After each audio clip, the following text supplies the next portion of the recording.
I wanted to share a little bit of my time with you today on Monday, beginning of the week, a little bit of inspiration, maybe a little bit of direction. I like to call Mondays Mission Mondays, mostly because it helps to keep me focused on my purpose and my mission. I actually have a wallpaper on my screen that changes every day to remind me of what day it is and particular things to focus on. But that's another tip that I might share with you another day. Today, though, I wanted to share with you a little bit about my path and one of the moments in my career that really changed my life and one of the resources that helped to bring that change about. I was just speaking to a colleague recently and recollected this particular resource and this moment in my life and shared with her how it really changed the trajectory of my growth and the focus of how I spent a lot of my time from that point forward.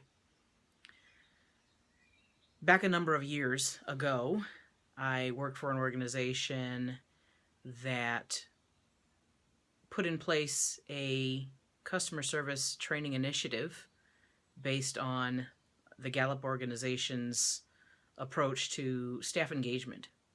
And one of the resources that was part of that training experience was one of my favorite books that I have on my bookshelf even today. And it's Now Discover Your Strengths. And one of the reasons why I still have this book on my shelf is because it is a very meaningful piece of my career history. And it introduced to me a shift in thinking to which I attribute quite a bit of my success so far. The basis for the framework that the book introduces is one that redefines strength, or it certainly redefined strengths in comparison to the definition that I held for it at the time. The traditional wisdom about strengths that I had been taught up until encountering this book was that strengths were things you were good at and weaknesses were the things that you weren't. The training program, the materials, included a DVD that was entitled The Trombone Player. And one of the questions that came out of that DVD used the analogy of a parent and child, and that child bringing home a report card on which there was an A and an F. And the question posed was, when that child brings home that report card with an A and with an F, which one gets your attention first? Which one do you focus on most immediately? The successful A or the failing F grade? And from then on, the training materials and the book, as I began to dig in, really reshaped how I defined strengths for myself. Strengths being those things that feed you, that excite you, that energize you. And generally, you're going to get to be better at the things that you love doing, that you do well, that you see yourself growing in accomplishment, growing in acumen in. Those things that even though they may be tough and tire you at the end of the day, you can't wait to get back and to do more of them the following day.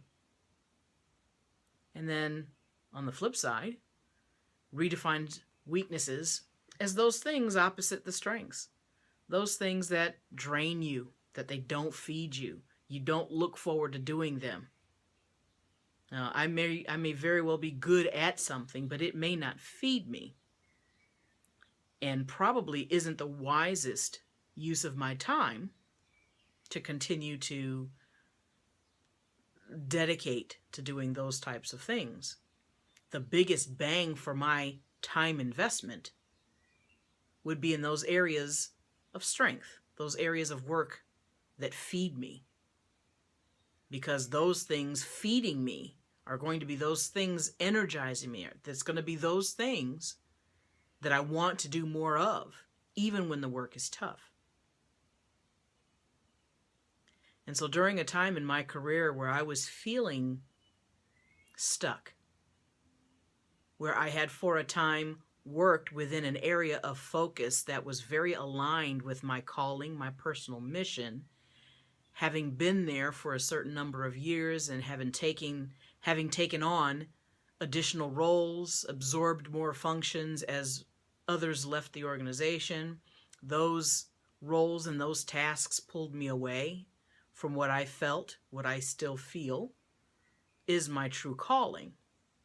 Finding this book at that particular time helped me to reframe not only what a strength and a weakness is for myself, but gave me strategies and insights on how to shift my time, both for my own good and for the good of the organization, to be able to focus and invest wisely more time in those things that feed and energize me and result in greater positive impact for my role and for the organization. And then on the other side, seeking out partnerships with other individuals to take on more of those tasks that I had been doing that are actually areas of weakness, those things that don't energize me, those things that tend to drain me.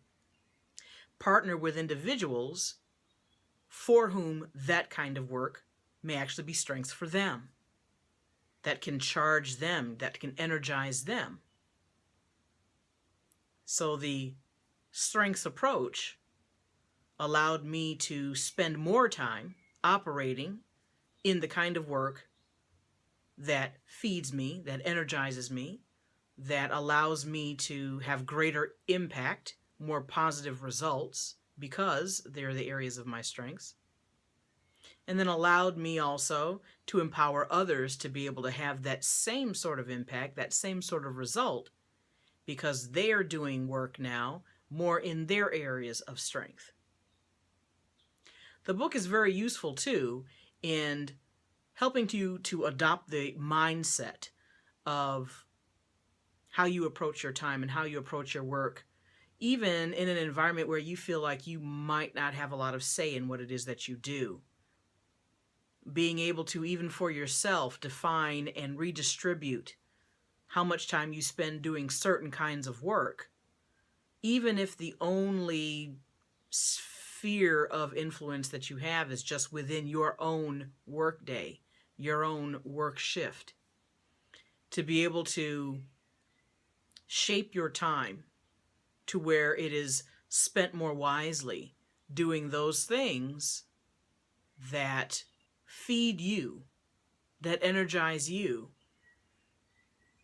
has a domino effect throughout your work group, seeing better outcomes, seeing more energy, seeing more positivity that you bring to your own work, encourages others to do the same.